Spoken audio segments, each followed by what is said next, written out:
Cette année 2020 fut inédite en tout point. Toutes nos habitudes ont été bouleversées, transformées, complètement chamboulées. La précarité a augmenté, que ce soit sur le plan économique, social ou sanitaire. C'est à eux que je pense aujourd'hui, à ceux qui ont tout perdu, qui ont dû fermer leur commerce, à ceux qui ont été emportés par cette foutue maladie.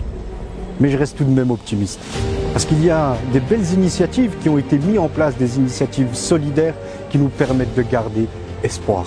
Alors à tous ceux qui ont collecté des jouets pour illuminer les yeux des enfants, ceux qui ont récolté des habits chauds pour ceux qui ont froid, à tous ceux aussi qui ont su garder ce sourire pour réchauffer les cœurs, à vous tous, je tiens à vous dire aujourd'hui merci. Durant cette folle année, nous avons tous appris ensemble à nous adapter. Alors pour 2021, je peux vous souhaiter de capitaliser sur cette prise de conscience, de révéler le meilleur de vous-même, de le mettre en lumière et de le partager. Vous apporterez toute votre importance dans ce monde en transformation. Vous êtes le principal acteur de votre bonheur. Alors si un jour vous avez besoin d'échanger, de partager, de discuter, venez me voir et on boira un thé ou un café ou toutes les boissons que vous souhaiterez. Georges V international. Inbound marketing. Et plus sincère pour ces nations du peuple. Nouvelle année. Totalement autre chose. Bonne soirée à toutes et à tous. Merci. Et à très bientôt, j'espère. C'est moi qui vous remercie. C'est bluffant dans la construction, dans l'accompagnement. Merci, un grand merci parce que la gestuelle, j'ai trouvé que c'était vachement important et ça m'a énormément aidé en fait. Comme je disais tout à l'heure, la gestuelle amène le texte, en tout cas pour moi, dans ma construction mentale. J'ai adoré ce moment en tout cas et j'ai bien rigolé. Si vous aussi, vous souhaitez bénéficier d'une vidéo de présentation courte face caméra de votre entreprise, contactez-nous dès maintenant car l'offre est valable jusqu'à la fin de cette année. Merci à toutes et à tous et à très bientôt, j'espère, pour votre prochain créneau de tournage.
Plus que jamais, vous avez besoin de communiquer et de partager. Découvrez Media Business Center.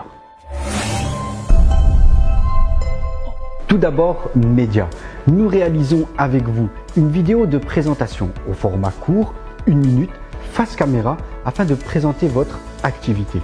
Nous vous invitons ensuite à participer à des émissions thématiques pour échanger, interagir avec d'autres chefs d'entreprise. Aussi, nous vous proposons de réaliser vos propres émissions afin de continuer à entretenir vos relations professionnelles dans votre propre réseau d'affaires. Business, nous accompagnons votre entreprise tout au long des différentes phases de développement, suivi administratif, formation, recrutement, recherche de financement et levée de fonds pour les startups.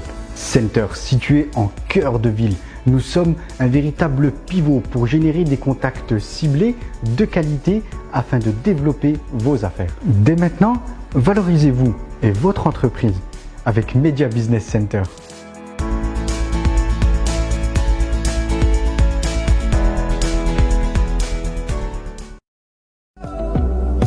Mesdames et messieurs, bonsoir. Merci à toutes et à tous de nous suivre régulièrement pour ces émissions business qu'on vous partage en région Bourgogne-Franche-Comté. Alors ce soir, j'ai le plaisir de vous présenter l'émission donc avec Renaud Godillère pour vous présenter le plan riposte donc du pôle des micro-techniques. Alors Renaud Godillère, bonsoir. Bonsoir Aled, enchanté. Merci donc pour votre présence ce soir parmi nous. Alors vous êtes chargé de mission au pôle des microtechniques et donc au pôle des microtechniques, vous avez réfléchi à pas mal de choses pendant cette crise sanitaire, dont ce plan riposte que vous avez mis en place. Avant de présenter ce plan riposte, on va quand même parler un petit peu du pôle des microtechniques pour nos auditeurs et auditrices qui ne connaîtraient pas ce pôle. Est-ce que vous pouvez nous le présenter en quelques mots ? Alors le pôle des microtechniques, le PMT, fédère en fait 200 adhérents industriels sur le territoire de la Bourgogne-Franche-Comté.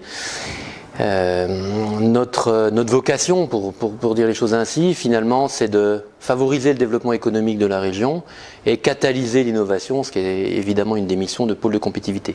Donc on est là comme facilitateur, comme un agent économique et tourné vers l'innovation, pour faire en sorte que notre territoire prenne toute sa place en termes de développement économique et d'innovation, qui sont les deux maîtres mots de nos missions. D'accord. Vous accompagnez donc des entreprises industriels principalement ? Alors principalement parmi nos adhérents, donc 200 industriels, voilà, nous font partie de nos adhérents réguliers. On a donc des échanges nourris avec ces adhérents, on les informe, on les forme, on développe de l'action collective, on développe des événements qui leur permettent d'échanger avec leurs pairs, de se mettre en réseau, encore une fois de monter des projets R&D, que ce soit des projets collaboratifs ou des projets plus individuels. Et puis à l'intérieur du pôle, on a un certain nombre de programmes plus spécifiques, dont Riposte, programme pour lequel vous m'invitez ce soir, fait partie. Mais voilà, on a toute une panoplie en fait d'outils au service de développement économique et de cette innovation qui nous semble être un moteur régional important.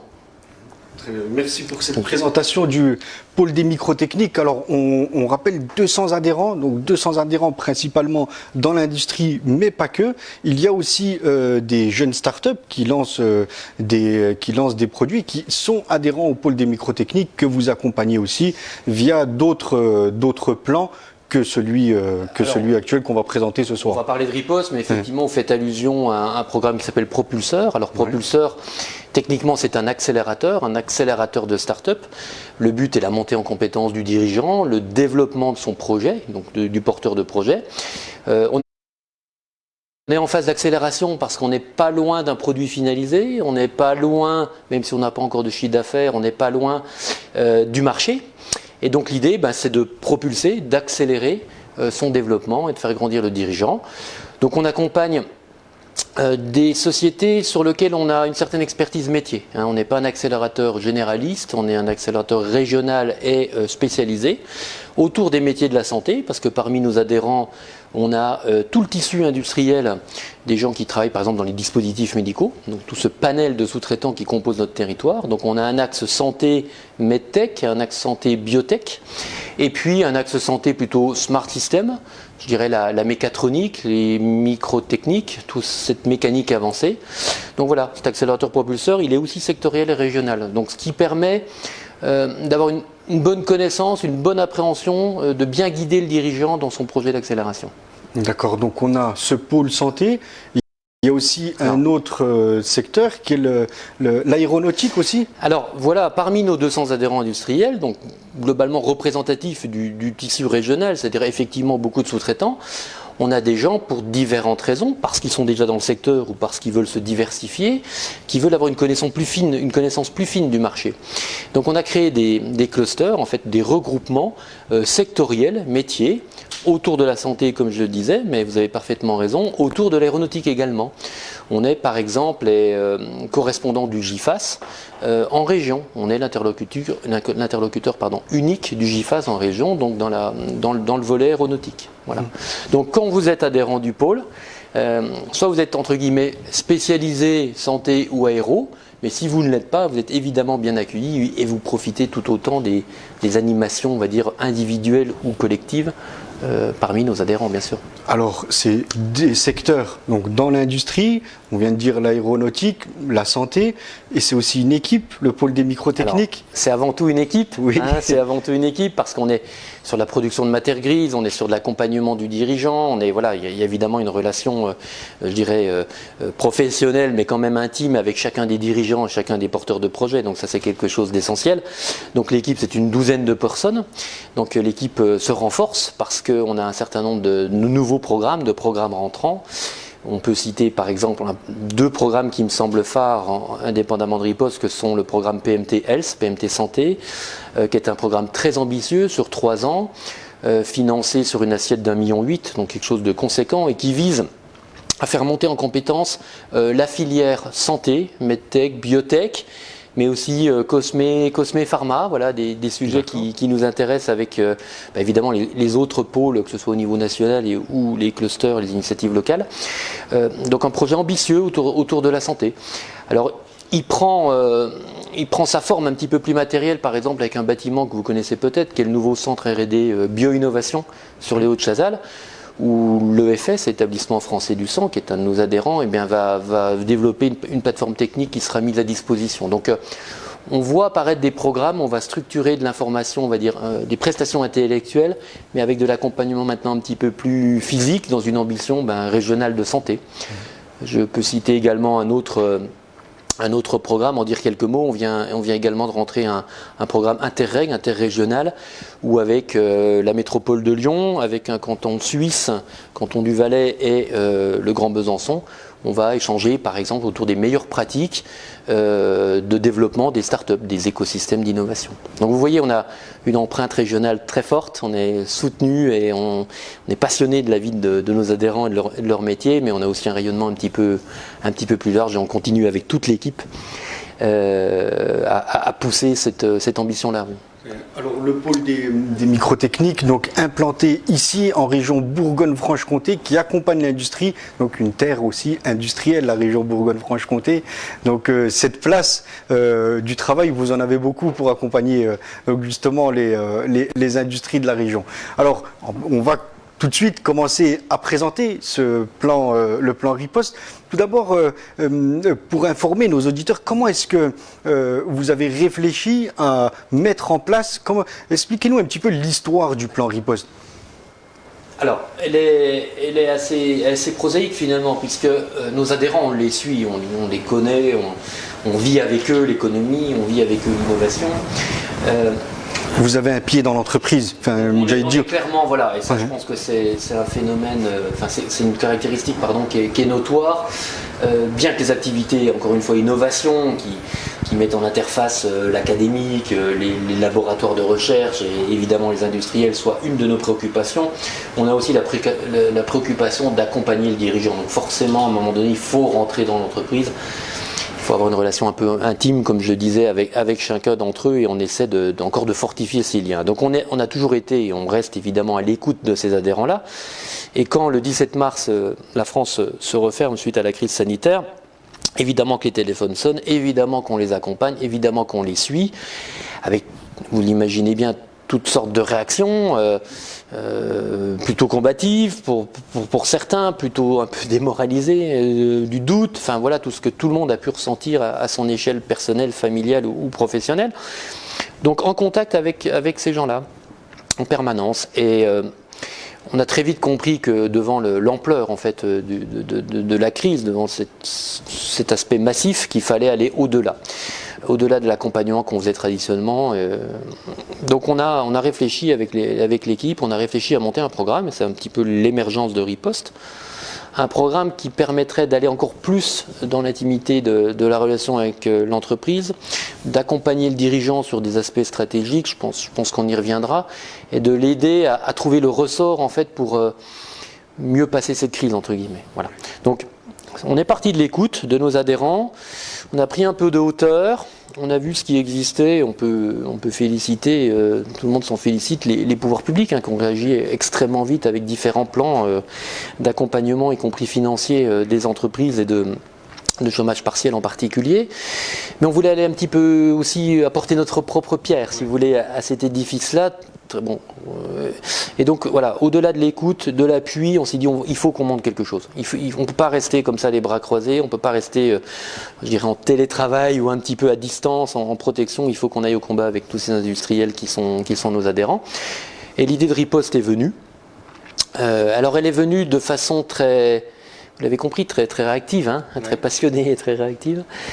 Et tout à l'heure on citait le programme Propulseur. Et on s'est dit, nos financeurs, en particulier la région, connaît très bien le programme Propulseur d'accélération des startups. On ne va pas faire compliqué. On va dupliquer le programme Propulseur dans sa forme. Et on va appeler ça donc riposte. Et on va profiter de cette mécanique qui est connue de nos financeurs pour que ça aille vite. Parce que l'idée, c'est d'aller vite au contact, vite d'aider les entreprises. Voilà. Donc, on a observé. On s'est dit, il faut faire quelque chose. On a capitalisé sur un programme qui fonctionne, qui s'appelle Propulseur. On a dérivé le programme riposte. On est allé au contact de la région pendant l'été. La région nous a dit oui, bingo, il faut le faire. Alors, eux-mêmes sont un peu bousculés à cette période-là. Tout le monde était bousculé, je pense, un peu à cette période-là. Donc la région nous a dit, on y croit, on vous suit. Et voilà une enveloppe, 110 000 € en l'occurrence, pour accompagner tout de suite 10 entreprises. Alors évidemment, il faut que ça passe devant les élus. Ça a été le cas le 25 septembre. Mais en tout cas, dès début octobre, riposte était en place. Donc je pense qu'on a été assez réactifs, région comprise, pour pouvoir monter un programme aussi vite. Alors c'est justement, vous faites bien de le dire, c'est la duplication d'un plan déjà existant pour la facilité de mise en place, et aussi la région donc, qui connaît déjà le plan propulseur, donc qui a plus de facilité à dupliquer aussi le financement sur un autre programme. La région connaît propulseur, la région a des dispositifs importants et conséquents sur le financement des entreprises et de l'économie. Donc là, on s'est retrouvé effectivement très très vite sur le sujet, et on ne peut que remercier la région d'avoir cru à cette initiative et de l'avoir portée. Et d'avoir surtout été réactive. Et d'avoir été forcément réactive, car il y a ce besoin, et ce besoin est toujours là. D'ailleurs, on y reviendra de réactivité et de présence, oui, bien sûr. Alors justement, donc maintenant que le plan riposte peut être mis en place, qu'il a obtenu son premier financement de la région Bourgogne-Franche-Comté, alors qu'est-ce que c'est exactement ce plan riposte? De quoi parle-t-on exactement? Alors pour la boutade, on a failli l'appeler rebond. Il y avait beaucoup de dispositifs BPI régionaux autour de ce vocabulaire rebond. Alors on ne voulait pas créer de la confusion. Oui, il y a un prêt d'ailleurs BPI qui s'appelle le prêt rebond. Il y a un certain nombre d'initiatives, donc on l'a appelé riposte, qui correspondait bien à l'attitude un peu si ce n'est guerrière, en tout cas engagée qu'on a et qu'on avait encore à l'époque. Donc voilà. Donc riposte, de quoi il s'agit? C'est quelque chose qui est donc relativement simple. Il se passe en 2 étapes. La première étape, c'est celle du diagnostic stratégique. On va dans l'entreprise, on rencontre le dirigeant, et sous accord de confidentialité bien évidemment, on va passer 2 à 4 jours ensemble, selon la taille de la structure, dans un diagnostic stratégique flash, 360 degrés. Donc on va examiner toutes les dimensions de l'entreprise, et on va regarder quels sont les impacts concrets de la crise sur son business model. On va regarder où sont les forces, où sont les faiblesses, où sont les enjeux à préserver. Donc on fait un tour d'horizon, ça donne un regard extérieur aux dirigeants, qui est toujours un peu, ou parfois dans une attitude un petit peu bousculée, on peut le comprendre pour plein de raisons. Donc ça lui apporte un regard, un discours de vérité aussi, et ce regard extérieur permet en 2 à 4 jours, avec nos experts et notre participation, d'avoir une bonne idée quand même de ce qui se passe. Il ne s'agit pas d'être exhaustif, mais c'est une sorte de 80-20, c'est l'histoire d'aller rapidement à ce diagnostic stratégique. Alors, point important, c'est que ce diagnostic stratégique permet donc à des dirigeants, et en particulier à des patrons de PME, de bénéficier de cette compétence-là, qui n'est pas forcément une compétence évidente à trouver en région. 2, ils ne sont pas forcément habitués à avoir cette compétence-là, donc c'est quelque chose qui est très apprécié finalement. Ouais. Et en plus, on l'a voulu gratuit, grâce au financement qu'on vient d'évoquer, parce que on ne voulait pas que le frein d'une prestation de diagnostic qui peut sembler quelque chose un peu éthéré comme ça, le frein du premier coup, voilà.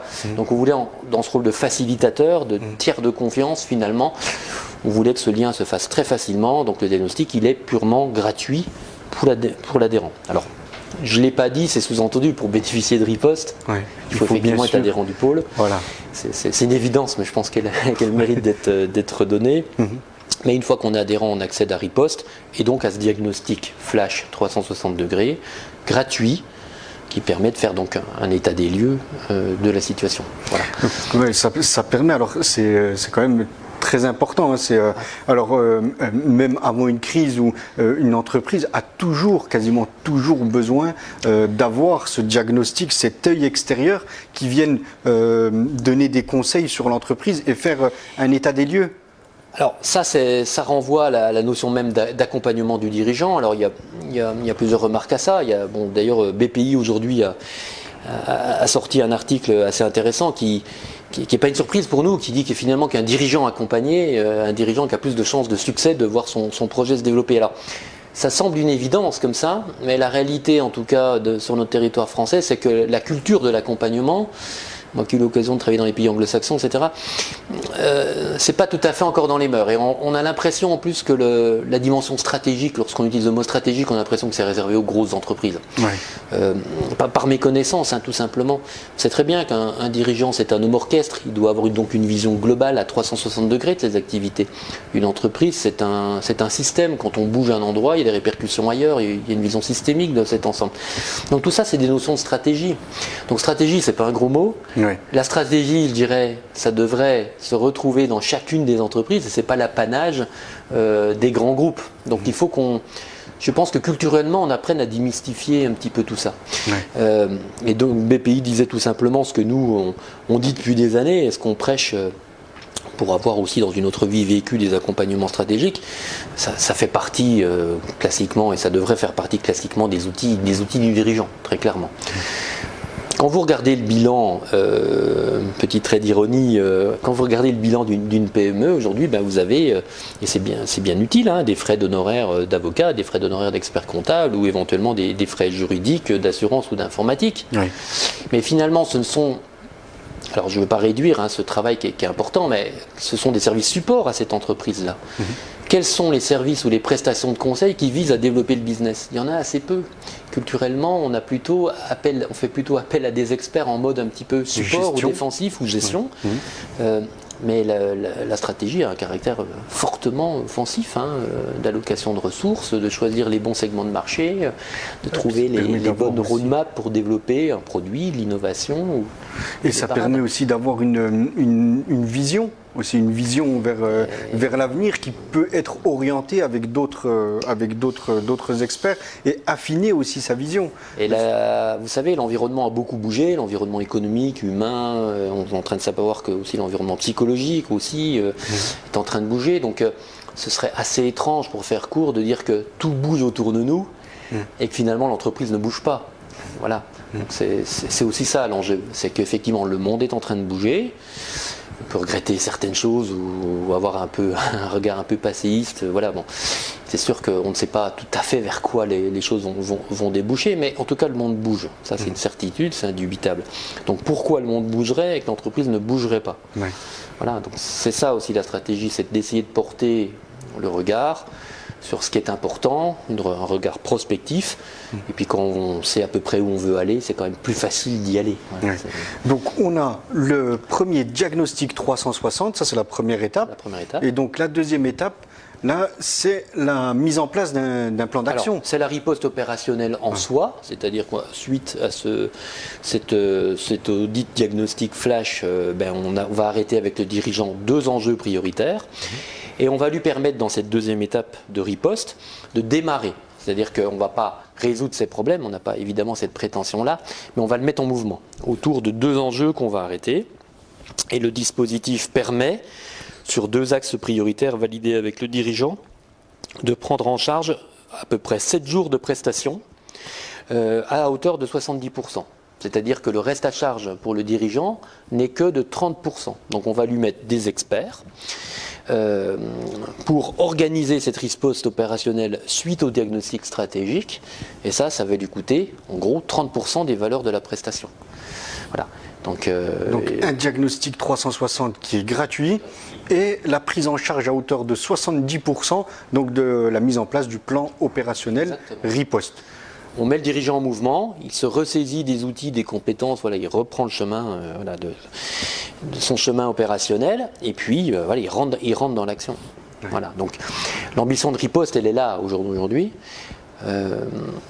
Bon voilà, ça permet à moindre coût, je dirais, d'avoir des compétences rapidement disponibles, à la fois sur une vision stratégique et d'amorcer la riposte opérationnelle. Alors justement, cette riposte, une fois que le diagnostic a été fait, que le plan est mis en place, quel type de plan il peut y avoir? Alors j'ai vu qu'il y a deux possibilités, la possibilité offensive et la possibilité défensive. Est-ce que vous pouvez nous détailler un peu plus ces deux modes? Quand on a construit ce programme au sein du pôle, en écoutant nos adhérents, on a vu que, bon, de façon peut-être un peu schématique, mais qu'il y avait deux typologies d'entreprises. Il y a des entreprises qui allaient souffrir. On voit typiquement parmi nos adhérents de l'aéronautique, on comprend bien, des gens qui perdent 30 à 50% de leur carnet de commandes. Bon.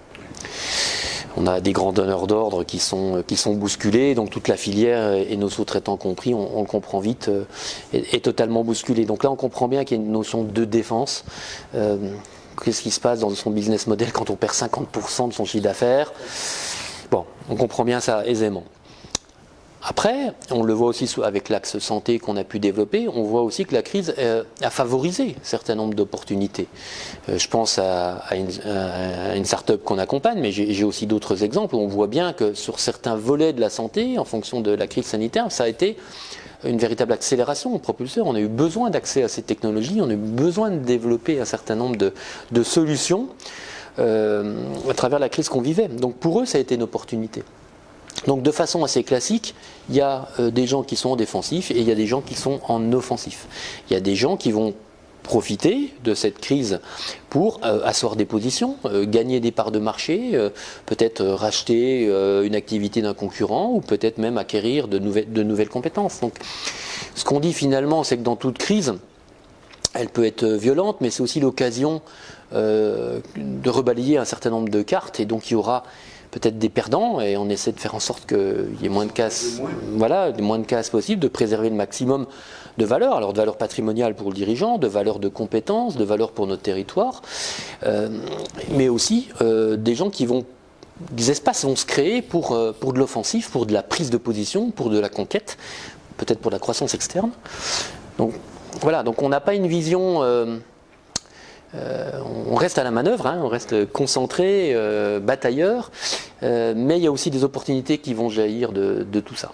Alors, donc les deux volets, offensif, défensif. Alors des opportunités justement qui jaillissent dans le tissu industriel, on en a vu quelques-unes, de belles opportunités. On en discutait tout à l'heure, donc juste avant le début de cette émission, on expliquait, on échangeait ensemble pour dire que l'économie aujourd'hui elle est mondiale. Donc les opportunités du tissu industriel de Bourgogne-Franche-Comté, des entreprises que vous accompagnez, si elles se développent par rapport à cette crise sanitaire qui a été mise en place et qu'elles saisissent les opportunités, elles peuvent saisir des marchés mondiaux. Et c'était le cas pour certaines entreprises qui sont au pôle des microtechniques. Il y a un certain nombre de grands défis, et d'ailleurs il y a des plans gouvernementaux qui portent ce nom-là, c'est-à-dire qu'il y a le problème de la souveraineté, il y a le problème de la relocalisation.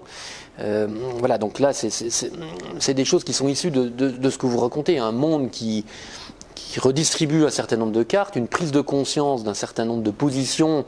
On était allé trop loin ou de façon peut-être non ordonnée ou non sécurisée sur certaines positions. Donc effectivement, les enjeux de souveraineté, les enjeux de réinternalisation, les enjeux du Made in France sont des enjeux qui sont quelque part issus de ces cartes qui sont rebalayées. Donc là, ça va être effectivement source d'opportunités. Donc on accompagne un certain nombre d'entreprises, alors à travers Riposte, mais d'autres actions du pôle, en particulier tous les appels à projets qui peuvent venir du national, et puis évidemment des efforts régionaux, pour les aider à rentrer dans cette mouvance de reprise un petit peu de notre avenir en main, et ça passera aussi par les compétences, un outil industriel et des régions fortes industriellement, c'est sûr. Voilà. Alors, il y a aussi les compétences justement des experts qui œuvrent dans ce plan riposte. Alors, quelles sont les différentes compétences qu'il peut y avoir ? Alors, Encore une fois, on est sur un programme qui est individuel et sur mesure.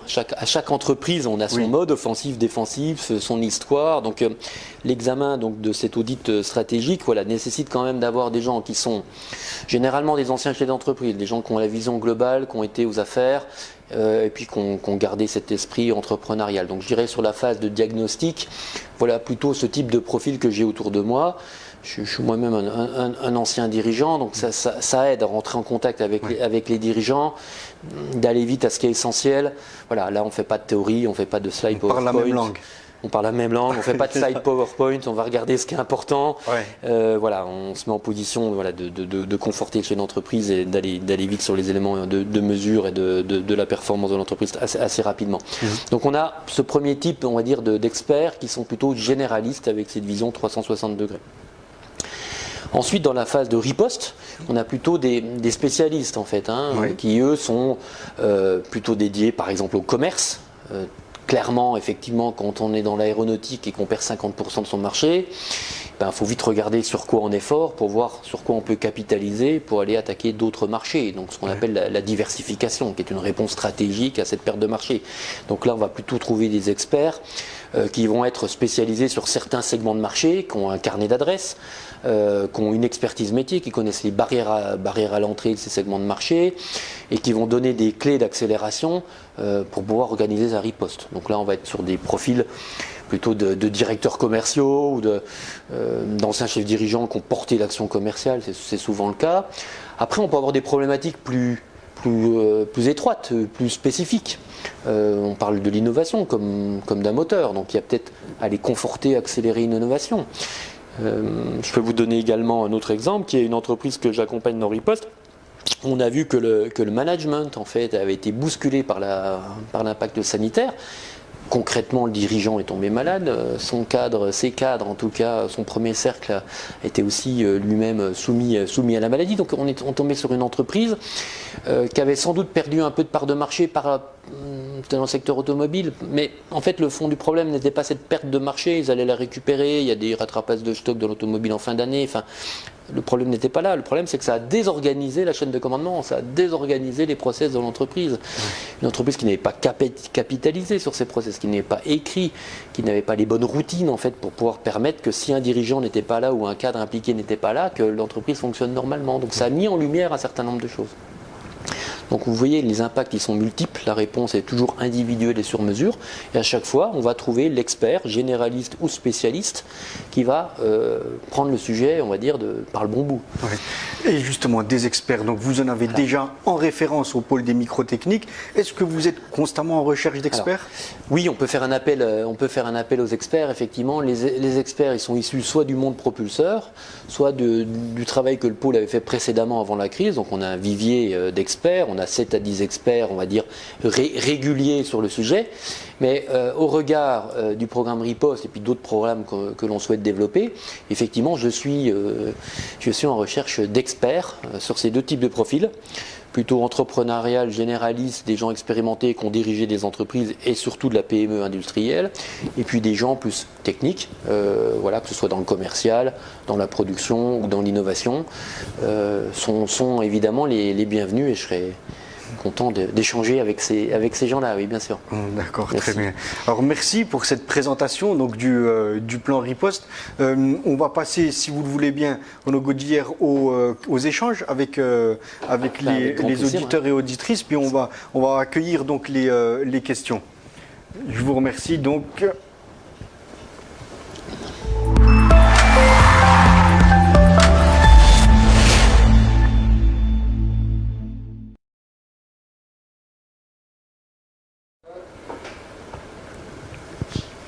Alors, donc, on va accueillir les questions. Donc, peut-on bénéficier du plan Riposte si on n'est pas adhérent au pôle des microtechniques?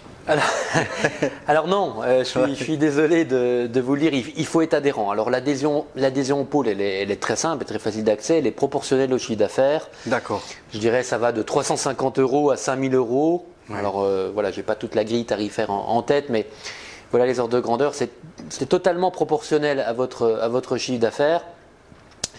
il faut effectivement être adhérent du pôle. Voilà, c'est Voilà, il faut à être peu près le seul prérequis. Voilà, donc être adhérent du pôle et le coût donc est donc entre 350 jusqu'à 5 000 en fonction du chiffre d'affaires. Alors, j'ai envie de dire que l'adhésion permet d'accéder à Riposte, bien évidemment, mais elle permet aussi d'accéder à tous les autres services du pôle.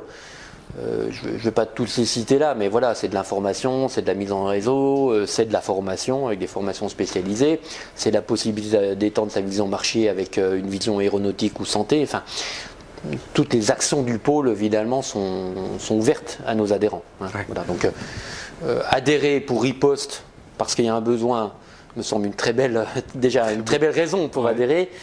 Mais au-delà de l'adhésion, il y a évidemment tous les services du pôle et je pense que n'importe quelle entreprise va y trouver son compte, son avantage. Plus largement. Oui. Alors on va passer à la seconde question. Donc quels sont les financeurs du plan Riposte et est-ce qu'on peut participer au financement? Si oui, quels en seraient les avantages? Aujourd'hui, donc le financeur principal, et je peux que le remercier encore une fois, c'est la région qui a pris au bon cette initiative-là. C'est un programme pilote, comme je vous le disais. Donc on a 1 an pour accompagner 10 entreprises. On est déjà à 4 entreprises accompagnées depuis le mois d'octobre, bientôt 5. Mais évidemment, la crise est massive, elle risque d'être un peu plus longue qu'imaginé. On voit bien que c'est pas simple, on voit bien que les cartes sont rebattues. Donc j'espère vraiment, sincèrement, que cet outil va être pérennisé. Alors les conditions pour pouvoir le pérenniser, c'est qu'évidemment on travaille bien, ça c'est sûr, que nous et nos experts on soit de niveau et qu'on donne satisfaction, évidemment. Mais aussi qu'il y ait d'autres financeurs qui rejoignent, je dirais, l'initiative initiale de la région et de la nôtre. Hein. Et ça, on aura besoin de massifier un peu ce financement. Donc je fais un appel, évidemment, aux autres financeurs publics, mais surtout aussi aux financeurs privés. J'ai déjà quelques contacts établis avec certaines banques qui finalement partagent le même intérêt, c'est le développement économique de la région. Hein, c'est de préserver nos acquis, voire même les développer. Donc évidemment qu'on a besoin de financeurs pour faire en sorte que ce programme puisse être un outil en fait régulier, permanent du dispositif régional. Donc oui, merci de me donner l'occasion, mais oui, un appel massif aux financeurs, qui peuvent être des établissements bancaires, des établissements de financement, mais qui peuvent être aussi des acteurs qui, comme nous, je pense à des sociétés de conseil ou d'audit financier, ou je peux penser aussi peut-être à des assureurs, enfin tous ceux qui veulent que ce tissu économique vive.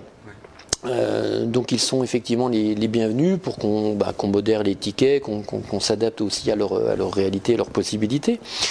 Je pense que ça c'est un élément important, oui. Et on y trouve bien sûr donc tous les avantages parce que l'économie bien sûr est interconnectée, hein, donc que ce soit avec le monde bancaire, assureur, etc. Donc tout le monde a intérêt à ce que l'économie de l'industrie régionale. On a également quelques grands groupes d'importance sur le territoire régional. Alors c'est pas le fond de nos adhérents puisque vous avez compris qu'on est plutôt au niveau des sous-traitants, mais on a aussi quelques locomotives sur ce territoire. Et on peut aussi interroger la dimension sociétale ou alors entrepreneuriale au sens sociétal aussi. Hein. Je pense que les entrepreneurs de ces grandes structures sont aussi des gens qui sont impliqués dans les réseaux, des gens qui connaissent leur territoire, qui veulent promouvoir leur territoire. Donc si parmi les gens qui nous écoutent ce soir, on a des entreprises de taille ETI ou de grands groupes qui veulent se joindre à cet effort régional, évidemment, elles seront bienvenues. Hein. Il y a aussi cette typologie de financeurs-là qui peuvent apparaître. D'accord, donc la porte est bien sûr ouverte pour ceux qui souhaitent abonder le plan Riposte, donc pour soutenir l'économie régionale. Le tissu industriel de la région Bourgogne-Franche-Comté est-il menacé ? Alors, encore une fois, on est sur des cas particuliers à chaque fois. C'est une histoire qui est individuelle et sur mesure. Il y aura sans doute effectivement un peu de casse. On le voit alors pour différentes raisons. Bien souvent, la crise, c'est un amplificateur. C'est-à-dire qu'il y a déjà des faiblesses inhérentes. La crise va mettre un effet loupe en fait, sur les difficultés. C'est pour ça que j'encourage les entreprises à réagir maintenant. Hein, parce qu'il ne faut pas attendre que cet effet soit trop négatif. Mais il y aura une recomposition d'une certaine façon, donc il y aura hélas de la casse et puis de belles réussites, ou en tout cas les conditions de futures belles réussites. Je ne veux pas généraliser en disant que le tissu est menacé. quand on est en position de sous-traitance, comme la plupart de notre tissu, il est assez rare que l'entreprise sous-traitante ne travaille que pour un seul secteur d'activité. D'accord ? Donc déjà, on va dire un peu dans l'ADN du dirigeant, il y a déjà la capacité à potentiellement passer d'un secteur à un autre. Ouais. C'est pas si simple que ça, hein. Et puis parce qu'il y a des concurrents qui sont déjà en place, parce que ça nécessite quand même de l'acculturation. Mais voilà, c'est plus difficile effectivement quand vous fabriquez des moteurs d'avion ou des ailes d'avion de faire autre chose assez rapidement. Quand vous intervenez sur des sous-ensembles mécaniques ou sur de la pièce unitaire, bon, vous avez une aptitude en fin de filière, en bas de filière, de pouvoir effectivement vous diversifier plus facilement. Voilà. Et n'oublions pas que dans les PME, il y a des gisements d'innovation qui sont énormes. Je vois beaucoup de bureaux d'études ou de services méthodes qui ne réalisent même pas qu'ils sont en train de faire de l'innovation. C'est la prose de M. Jourdain, c'est-à-dire qu'à un moment donné, pour eux, c'est juste banal, c'est juste leur acte, on va dire, créatif ou technique qui consiste à améliorer les choses. Parce qu'ils n'ont pas la vision, ils n'ont pas la vision extérieure tout simplement. Ils s'apercevraient qu'ils ont peut-être devant les yeux une idée de sous-ensemble, une idée de produit, une idée de connexion avec une entreprise voisine qu'ils ne connaissent même pas. C'est bien souvent le cas. Et que y a de la synergie qui peut être créée. Donc non, il y a des gisements dans nos PME. Je ne peux pas condamner le tissu, la question me semble un petit peu violente. Si j'avais un message à faire passer, c'est que la riposte, c'est maintenant. Voilà. C'est maintenant que ça joue. Donc il faut jouer ces cartes maintenant. Alors maintenant justement, maintenant qu'il faut agir, c'est maintenant qu'il faut passer à l'action. Et donc on constate qu'il y a certaines entreprises qui se disent que cette crise va passer et puis ça reviendra peut-être comme avant. Est-ce qu'on est dans une économie qui est en train de se transformer ou est-ce qu'on reviendra au même modèle qu'on avait ? C'est un point qui me semble important parce que j'ai vu des dirigeants réagir de multiples façons. C'est ce qui fait la richesse de nos dirigeants et de nos PME sur le territoire. Hein. C'est des histoires individuelles à chaque fois. Il y a une partie de ces dirigeants qui ont une position, et je ne rejette pas la pierre, une position un peu d'attente. L'orage va passer. Sauf qu'un orage, ou même peut-être le mot crise, indique une date de début, on la connaît, le 17 mars, une date de fin, on ne la connaît pas. Et on voit bien quand même que cette date de fin, elle est sans doute un peu mouvante. Donc la situation est en train de s'installer. Il y a sans doute un avant et un après. Donc on ne peut pas simplement faire le dos rond, attendre que les choses reviennent comme elles viendront avant. Elles seront sans doute un peu différentes, voire peut-être même totalement différentes sur certains sujets. Il y a les problématiques de l'approvisionnement des composants, il y a les problématiques de la souveraineté nationale. Enfin, tout ça est en train de bouger fortement. Donc c'est le moment d'agir.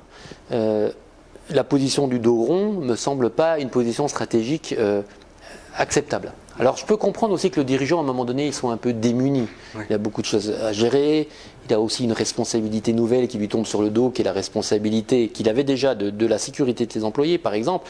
Mais face au Covid, il a un niveau de sécurité encore supplémentaire, une couche supplémentaire, et c'est son risque pénal, par exemple, qui est mis en jeu. Donc je peux comprendre que ce n'est pas forcément très très clair dans sa tête, mais en tout cas, la situation du dos rond, je pense, mènera à peu de choses. L'histoire est en train de se construire différemment. On ne trouvera sans doute pas les mêmes réflexes, en tout cas la totalité de ces réflexes précédemment. Il faut donc prendre le pas, prendre la main, avancer, co-construire. Ouais. Donc co-construire, avancer, rester aussi connecté, interconnecté. Donc c'est une des forces du pôle des microtechniques, regrouper donc plusieurs entreprises, plusieurs industries et pouvoir identifier à chacune et chacun donc leurs problématiques, capitaliser sur cette expérience pour pouvoir proposer justement. Il y a des séances d'émergence, alors d'émergence d'idées, de rencontres. Vous savez comme c'est, hein, y a le formel, il y a l'informel, il y a des idées qui viennent du regard de l'autre, de l'échange de l'autre, il y a de la capitalisation d'expérience, il y a la capacité à sortir de ses lignes parce qu'on est obligé de réexpliquer un métier qu'on pense comprendre, on est face à des questions qu'on peut estimer comme naïves mais qui nous réinterrogent. Enfin, oui, je crois que ça, il y a des choses à exploiter dans cette émergence de nouvelles idées, de nouveaux contacts, de nouveaux partenariats, de nouvelles façons de faire. Ouais. Le pôle est un endroit assez sympa et assez génial pour ça parce qu'il est ouvert. Rien n'est finalement arrêté. On n'a pas de présupposés. Ce qu'on peut apporter, c'est des bonnes pratiques. On sait ce qui se fait et qui a plus tendance à marcher de ce qui ne se fait pas et qui risque d'être allé à l'échec. Mais quelque part, notre dimension innovation fait qu'on est très ouvert. Et je pense que ça peut que faire du bien, que continuer à favoriser ces échanges-là, oui, bien sûr. Alors donc l'équipe du pôle des microtechniques est située donc à Thémis, à Besançon. Lieu emblématique, l'innovation sur Besançon, c'est Thémis Innovation, donc on est au cœur avec tout cet écosystème, tous ces partenaires, que ce soit financiers, experts comptables, juridiques, enfin toute la sphère, et puis évidemment faudrait pas que j'oublie les universités et que j'oublie effectivement l'ENSEM ou les IFC qui sont des partenaires historiques. Donc il y a un écosystème qui est extrêmement ouvert et favorable à ça. On ne le dit pas assez, alors je jette un peu la pierre aussi de mon côté, on ne le dit pas assez, on le vend pas assez, on ne l'explique pas assez. Mais oui, il se passe beaucoup de choses à cet endroit-là. Encore une fois, notre vocation elle est régionale, donc on est content d'accueillir nos adhérents à Besançon, mais on fait aussi des manifestations en région et on en fera de plus en plus ces prochains mois. Oui. Très bien, merci beaucoup Renaud Gaudière d'avoir participé à cette émission pour nous présenter le plan Riposte. Alors j'espère qu'on aura l'occasion de vous recevoir donc dans d'autres émissions au cours de cette année pour présenter les différents plans que le pôle des microtechniques met en place. Et bien sûr, si vous souhaitez passer donc un message à nos auditeurs, donc j'allais dire le mot de la fin. Si vous le mot de la fin, c'est que voilà, il y a un certain nombre d'initiatives qu'on partage tous, qu'on soit au pôle ou pas au pôle, et je pense à notre région, à nos financeurs et aux financeurs peut-être privés aussi qui pourraient trouver de l'intérêt à cette émission, à cette initiative. Rejoignez-nous, notre territoire en a besoin, il y a des opportunités, rejoignons-nous, coopérons, co-développons, co-imaginons. Le monde, on est aussi responsable de sa future écriture vis-à-vis des nouvelles générations, donc ça je pense que c'est tous notre dimension, on va dire, humaine, sociale, entrepreneuriale, et voilà, donc je dirais bienvenue au club. Voilà. Merci. Alors si je peux aussi témoigner de mon expérience avec le pôle des microtechniques, parce qu'on ne se connaît pas depuis hier, mais depuis un petit moment déjà. Alors déjà, c'est une équipe, tout d'abord une équipe bienveillante qui œuvre au pôle des microtechniques, une très bonne ambiance, et aussi surtout cette volonté de vouloir participer au développement économique de la région, qui est vraiment très ancré au pôle des microtechniques. Moi-même, qui ne suis pas du tout issu du monde de l'industrie, qui n'a rien à voir avec le monde de l'industrie, vous voyez, dans le monde de la communication. Donc vous m'avez très bien accueilli au pôle des microtechniques et des partenariats. Nous sommes des gens bien élevés et ouverts, évidemment. C'est important. Et des partenariats en construction. Voilà, merci beaucoup Renaud Gaudière. Merci à vous toutes et tous de nous avoir suivis pour cette émission de présentation du plan Riposte des pôles des microtechniques. Et bien sûr, on se retrouve pour une prochaine émission très prochainement. Merci beaucoup. Bonne soirée et à très bientôt. Au revoir. Cette année 2020 fut inédite en tout point. Toutes nos habitudes ont été bouleversées, transformées, complètement chamboulées. La précarité a augmenté, que ce soit sur le plan économique, social ou sanitaire. C'est à eux que je pense aujourd'hui, à ceux qui ont tout perdu, qui ont dû fermer leur commerce, à ceux qui ont été emportés par cette foutue maladie. Mais je reste tout de même optimiste. Parce qu'il y a des belles initiatives qui ont été mises en place, des initiatives solidaires qui nous permettent de garder espoir. Alors à tous ceux qui ont collecté des jouets pour illuminer les yeux des enfants, ceux qui ont récolté des habits chauds pour ceux qui ont froid, à tous ceux aussi qui ont su garder ce sourire pour réchauffer les cœurs, à vous tous, je tiens à vous dire aujourd'hui merci. Durant cette folle année, nous avons tous appris ensemble à nous adapter.